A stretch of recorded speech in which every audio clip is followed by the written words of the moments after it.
est-ce que vous pouvez, s'il vous plaît, faire le clap le plus sexy qu'elle ait jamais vu cette caméra? Ok, bon. Clap, bonjour. Coucou les rebelles intelligents. Coucou les rebelles intelligents. Salut les rebelles intelligents, donc je suis actuellement, vous les avez peut-être reconnus, avec la famille Coste.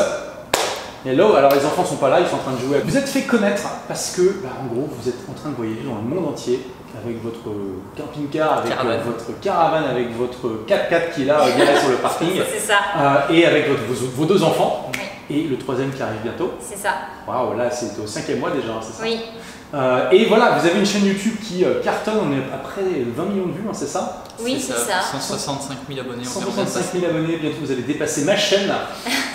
Et vous cartonnez aussi sur Instagram, on a regardé tout à l'heure, vous avez 58 000 abonnés. Quand ils font une story, les amis, ils ont à peu près la moitié des abonnés qui regardent, c'est même plus que ça, c'est incroyable. C'est entre 35 et 40 000 C'est selon fou, les... c'est un taux d'engagement absolument démentiel. Et voilà, vous gagnez votre vie en faisant ça. C'est ça. C'est vraiment le job de rêve. C'est carrément, en fait, on gagne notre vie en faisant ce qu'on avait envie de faire, en fait. Faire des vidéos et voyager. Et donc là, on est à Panama City. Par pur hasard, en fait, on était au même endroit au même moment. Oui. Il y a un abonné commun qui t'a envoyé un message genre mais attends, Olivier Roland, il est à Panama. Et du coup, tu m'as contacté, puis voilà, on s'est vu. Vous voyez, c'est la magie d'avoir des audiences globales, c'est vraiment incroyable. C'est clair. Et donc voilà, on en profite là, c'est complètement impromptu, on n'avait pas du tout prévu ça. On fait une petite interview. À l'arrache, hein. Et c'est vraiment rigolo parce qu'à la base, Sébastien, on s'est rencontrés en 2011. On s'était vu, je sais plus, on était boire un verre.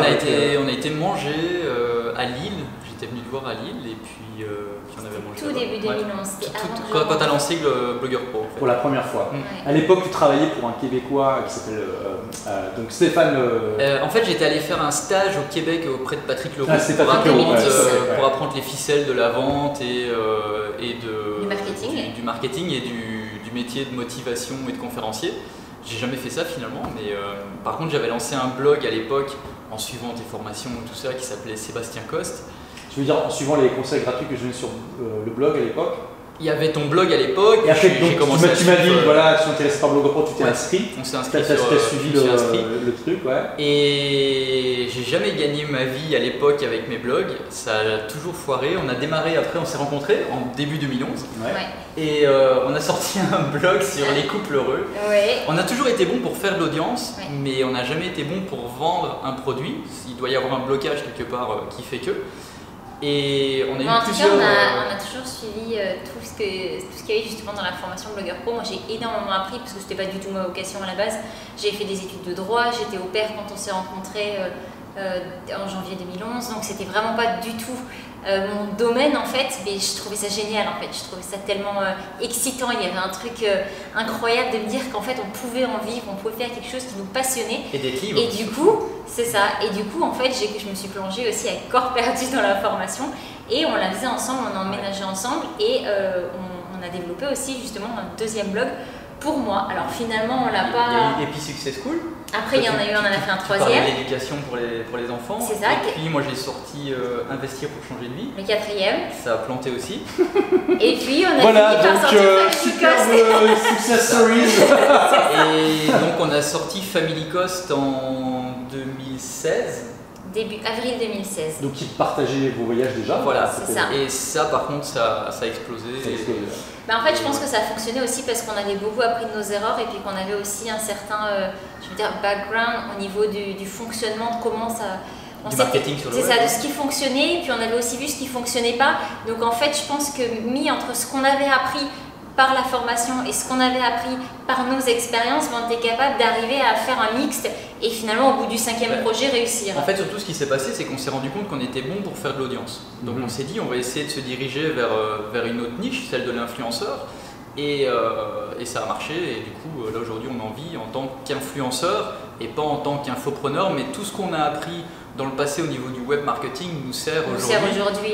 Dans tout ce qu'on ne voit pas dans les vidéos, tout ce qui se fait derrière, c'est des choses qu'on a appris justement. Déjà rien que le lancement de la chaîne YouTube, on s'est servi de tous nos contacts aussi sur Facebook, on a utilisé des techniques marketing pour parler aux gens, pour les influencer à parler de nous au début et c'est ce qui a fait que ça a marché et tout ça on l'a appris sur le web en fait, on n'a pas appris ça ni à l'école, ni nulle part d'autre. Et pour ceux qui se demandent quelle est la différence entre infopreneur et influenceur, en fait, la grosse différence, les deux utilisent du contenu qu'ils vont publier sur le web pour générer une audience, etc. La grosse différence, c'est dans la manière de monétiser cette audience. Typiquement, l'infopreneur va vendre des produits, donc e-book, formation, ça peut aussi être des produits physiques, comme on le voit avec Bonne Gueule par exemple, qui vendent des vêtements. Mais l'influenceur, lui, va plutôt monétiser son audience via des placements de produits, donc il va être payé par des marques pour glisser des informations sur des produits dans du contenu. Tester, etc. Voilà. En fait, le produit, c'est nous. On est le produit, en fait.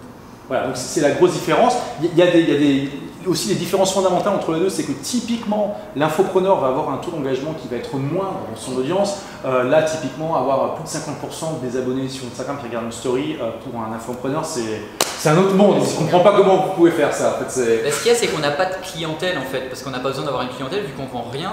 Et du coup, forcément, ça attire plus des gens qui regardent du divertissement. Plus comme des amis en fait. Et voilà, c'est comme vous êtes Game of Thrones en fait, pour les gens qui aiment voyager. On l'a déjà dit. En fait, les gens qui nous regardent, ils regardent une série. Que quelqu'un qui regarde, quelqu'un qui fait du web marketing comme toi, ils vont aller regarder une vidéo pour une information bien précise, c'est ça. Quelque chose de bien précis, par exemple. Moi je regarde pas du tout toutes tes vidéos, mais il y a des fois il y a un titre qui m'accroche. Oh my god! La révélation!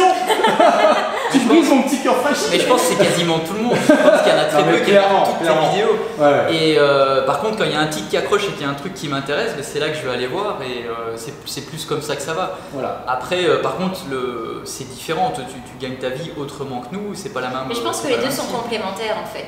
Mais clairement, on peut quand même dire que les infopreneurs ils gagnent beaucoup plus d'argent à trafic égal qu'un influenceur.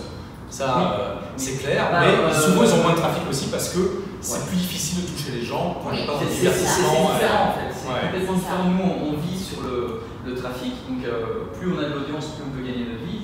Et toi c'est sur le panier moyen, plus il est élevé, plus tu peux gagner ta vie. Voilà, une audience importante et c'est utile, mais l'audience, ce qui est plus important c'est la qualification finalement. Oui, complètement, ça c'est sûr. Avoir beaucoup de gens qui viennent juste regarder une vidéo pour regarder une vidéo, c'est pas très intéressant pour un infopreneur. Plus on en a, plus c'est exponentiel. Ouais, c'est ça. C'est ouf. Ouais.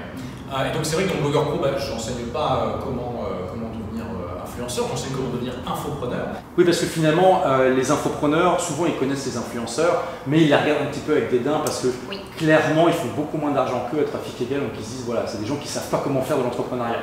Et finalement, c'est comme pour tout, finalement, il y a toujours des choses bien à prendre dans chaque milieu. Il y a toujours du positif et du négatif dans tout de toute façon. Ouais. Donc, comme tu dis, carrément. Et vous arrivez à faire la fusion des deux. Et donc Blogueur Pro, ça vous a aidé à avoir le trafic. Par exemple, les modules où tu parlais du trafic, carrément ça aide quoi. Donc, Puis même au niveau de la création, de l'étude de marché, au niveau de la manière dont on a créé le blog, etc. L'importance aussi d'avoir une liste email, même si forcément notre liste email est beaucoup moins active qu'un infopreneur. Mais voilà, c'est des choses dont on a conscience et dont on sait aussi se servir. Et je pense justement que c'est important de le savoir en fait pour pouvoir... bien souvent malheureusement, je ne sais pas si c'est vraiment le terme, mais les influenceurs tombent dans le marketing d'influence sans vraiment l'avoir planifié. Nous, c'était vraiment une volonté, ça faisait partie des choses. Quand on a lancé la chaîne, on a toujours été très honnête, c'était une chose très importante vis-à-vis des gens qui nous suivaient dès le départ, c'était de dire ce qu'on visait, ce qu'on espérait, ce à quoi on aspirait et pour lequel on travaillait pour. Et donc du coup, le fait de savoir tout ça faisait aussi qu'on était conscient de vers où on voulait aller et on savait comment s'y prendre. Alors c'est sûr que ça n'a pas été aussi simple que ce qu'on aurait voulu, on a eu des galères, on a pris beaucoup plus de temps et tout.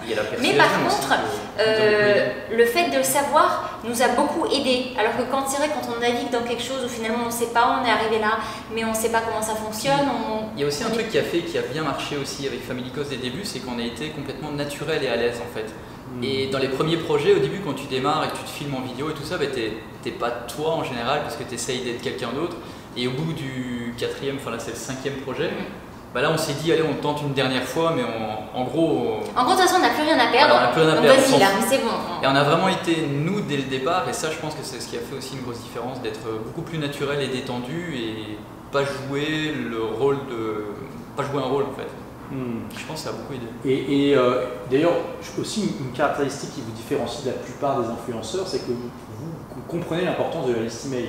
Oui, parfaitement. Ouais, alors que là, il faut le reconnaître quand même, la plupart des influenceurs, ils ne sont pas compris. Alors, on ne l'utilise pas assez, mais par contre, on a déjà proposé par exemple en affiliation des produits, et ben, on envoie un petit mail en plus d'en parler dans... Non, bien sûr, on a entièrement conscience de tout ça. Et en plus, comme nous, on n'a pas cette rivalité d'infopreneurs, influenceurs, etc., nos meilleurs amis sont des infopreneurs et ils gagnent très bien leur vie grâce à leur blog.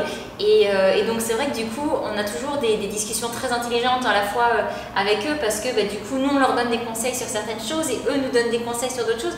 Donc en fait, je trouve que c'est vraiment très complémentaire et très intelligent finalement de ne pas se fermer en disant ça c'est mal, ça c'est pas bien, oh ils vendent des produits, oh quelle horreur, ou oh ils vendent leur audience, c'est pas bien c'est non un plus. peu ça, hein, les influenceurs, ceux qui vendent des produits, c'est n'importe quoi, ils vendent du rêve. Et je pense qu'on a vraiment à apprendre des deux côtés. Il y a beaucoup de clichés de la part des influenceurs là-dessus. Et les webmarketeurs disent il faut pas travailler pour vendre des publicités par exemple. Alors que le boulot derrière est colossal aussi, enfin, je veux dire, c'est juste que... Et peut rapporter pas mal d'argent aussi, donc il y a du bon à prendre des deux côtés en fait. Bon, moi j'aime bien ce genre d'approche qui essaie de faire la synergie entre deux choses. Je crois que c'est ce qui peut fonctionner finalement, de ne pas être trop fermé parce que du coup c'est comme ça qu'on peut découvrir des choses. En fait on a toujours suivi les opportunités, puis on a suivi notre instinct aussi, on en parlait tout à l'heure quand on était en train de manger, tu nous demandais pourquoi on ne sort pas un produit. En fait on a sorti un produit, on a fait tout le lancement orchestré comme on l'a su. D'ailleurs on a revu les premières vidéos. On a tout revu, on a tout suivi à la lettre, on avait fait plus de 3000 commentaires. Du module sur le lancement de Blogger Pro, c'est ça oui. Vous avez suivi la formule. C'est ça. Et ça a cartonné. Ça a cartonné. Vous avez fait plein de ventes en quelques minutes, c'est ça? En quelques minutes. Et qu'est-ce qui s'est passé? Alors ça c'est incroyable, hein, franchement. Au moment où l'argent était en train de tomber, on a tout coupé, on a fermé. Wow. En fait, à chaque fois que l'argent tombait, au lieu de nous rendre heureux, c'était un produit à 1000 $. Ça nous faisait très mal. En fait, on était très mal. 1000 euros. On était très mal et du coup, on s'est dit non, mais en fait, c'est pas ce qu'on est censé faire. Parce qu'en fait, on voulait pas être engagé sur du long terme sur quelque chose parce que nous, on est parti. L'objectif du départ, c'est la liberté en fait. Et on s'est senti un peu prisonnier avec cette formation-là. Liberté qu'on retrouve aussi beaucoup chez les infopreneurs, mais qu'on va moins retrouver chez les influenceurs, qui eux peuvent être influenceurs finalement en restant souvent chez eux, etc. Mais les infopreneurs aiment beaucoup bouger. Et c'est vrai que ça c'est quelque chose qu'on a aussi en commun avec les infopreneurs, c'est le fait d'être digital nomade. En fait, pendant tout le lancement, on n'arrêtait pas de se prendre la tête, on s'engueulait beaucoup et tout, on était stressés. On a vraiment eu plein de problèmes qui nous montraient qu'on n'était pas sur la bonne voie. Et du coup, on a pesé les un lancement, c'est stressant, hein, c'est clair. C'est le moment de l'année où vous allez travailler plus. On était tellement stressé qu'on a failli perdre notre fille, donc du coup, voilà. Ah oui, il y a eu ça aussi. Elle a fait la pneumonie et tout. Puis tout ça mis ensemble, on s'est dit, parce qu'en fait, on croit beaucoup aux signes de la vie. Et je sais pas, il y avait plein de signes qui faisaient que... Mais en fait, on s'était dit, on a tellement tout préparé, tout fait, on peut pas arrêter maintenant. On va aller jusqu'au bout. On allait jusqu'au bout. Et quand vous avez commencé à gagner plein d'argent, vous avez dit non. En quelques minutes, il y a eu 4-5 ventes. Et là, à chaque fois, les premières ventes, en fait, on est à la place d'être content. On a fait une demande. Parce qu'en fait, je crois qu'on espérait que ça marche pas en fait. Oui, moi j'espérais que ça marchait pas. Waouh! Sur la fin, oui. Vous êtes les seuls, à ma connaissance, pourtant j'ai rencontré beaucoup d'infopreneurs, et tout ça, qui ont arrêté leur lancement parce que ça marchait trop bien. Et ce qui est marrant, c'est que le jour où on a fermé les ventes, du jour au lendemain, on a commencé à avoir plein de contrats encore en plus pour le métier d'influenceur. Après, c'est ce qu'on appelle l'écho du lancement, c'est qu'un lancement, c'est pas seulement une manière de gagner de l'argent, c'est aussi une manière de se positionner, de générer beaucoup de buzz par rapport à ça. Ça a pu être peut-être un facteur. Bon, c'est intéressant. Ok, pas de regret alors par rapport à ça? Non, après, quand tu nous parles de tes chiffres d'affaires et tout ça, c'est sûr que.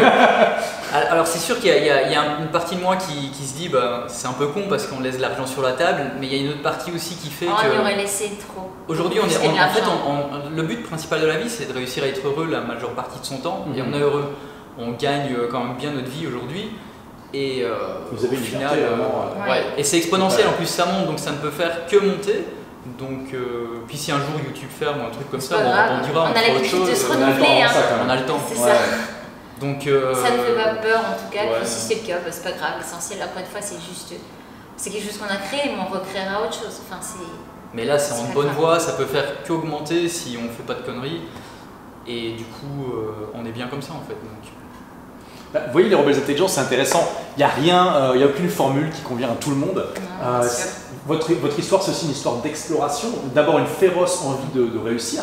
Vous n'êtes pas laissé démonter, vous avez essayé plein de trucs. Il y avait une féroce envie d'être libre en fait, de réussir sur le web. Réussir sur le web, on a fait du marketing de réseau aussi. En fait, tout ce qui peut nous permettre d'être plus libre et d'avoir une vie différente de la majorité des gens et de pouvoir être où on veut, quand on veut, c'était ça qu'il nous fallait.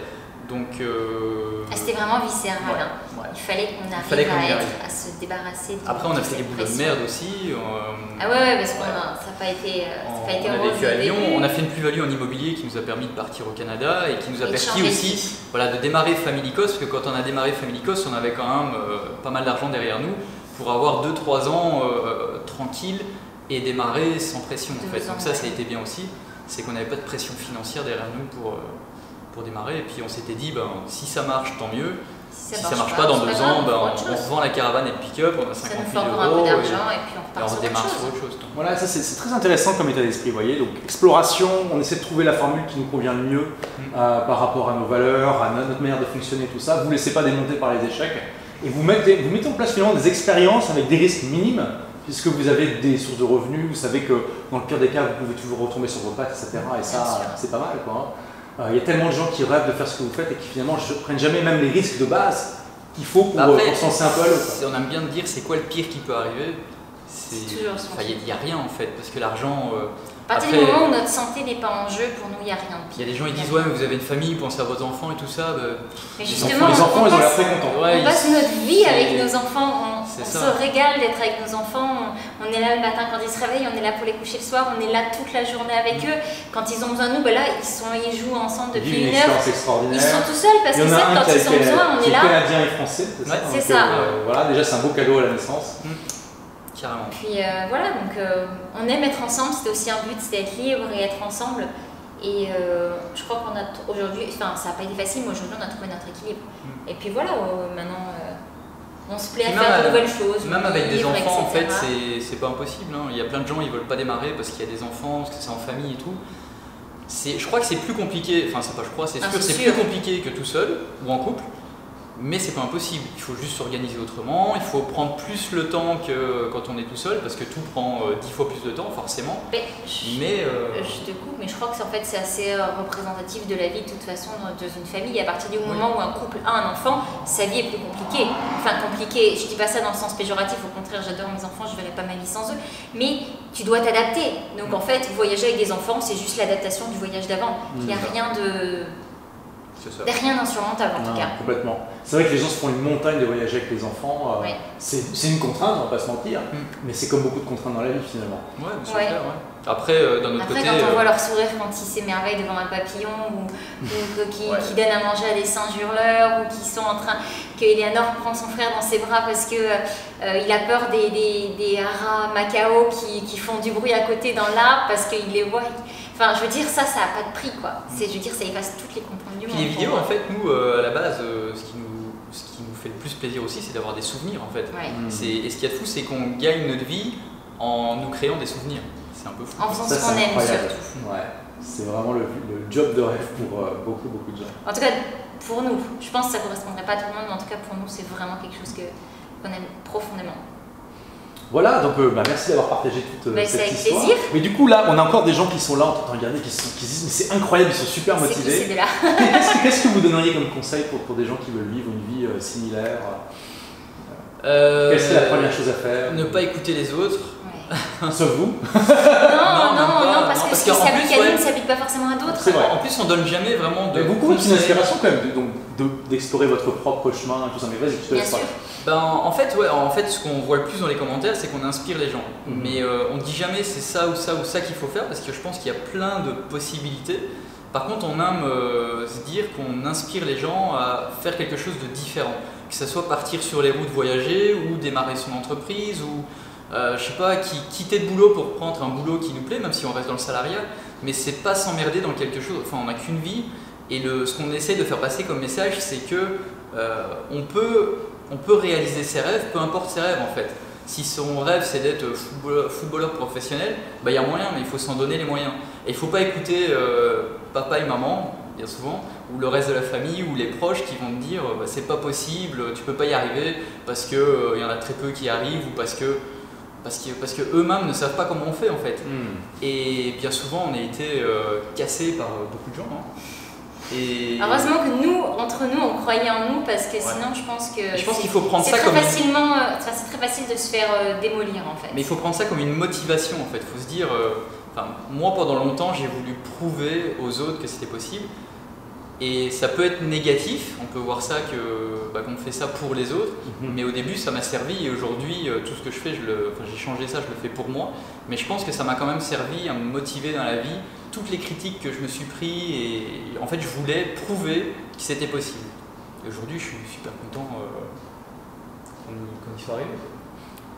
Super, bon donc voilà, et pour ceux qui s'intéressent, vous pouvez aller voir les vidéos de la famille Coste si vous ne connaissez pas déjà, on a mis le lien vers la chaîne YouTube là juste en bas. Et pour ceux que ça intéresse, eh bien, de découvrir un petit peu la méthode Blogueur Pro qui a donc fait démarrer. La première saison en 2011, début 2011. Voilà, exactement. On a mis aussi le lien juste en dessous pour s'ouvrir aussi le livre Vivez la vie de vos rêves grâce à votre blog. Je crois que tu avais lu aussi, que tu avais inspiré. Donc voilà, merci d'avoir regardé cette vidéo Les Rebelles Intelligents. Je vous dis à la prochaine. En attendant, n'oubliez pas, soyez rebelles, soyez intelligents, faites partie des gens qui se bougent et qui explorent pour trouver leur propre chemin, comme ces deux charmants amis. Merci beaucoup, Olivier. Merci Olivier, c'est gentil. Un petit pouce sur les rebelles intelligents.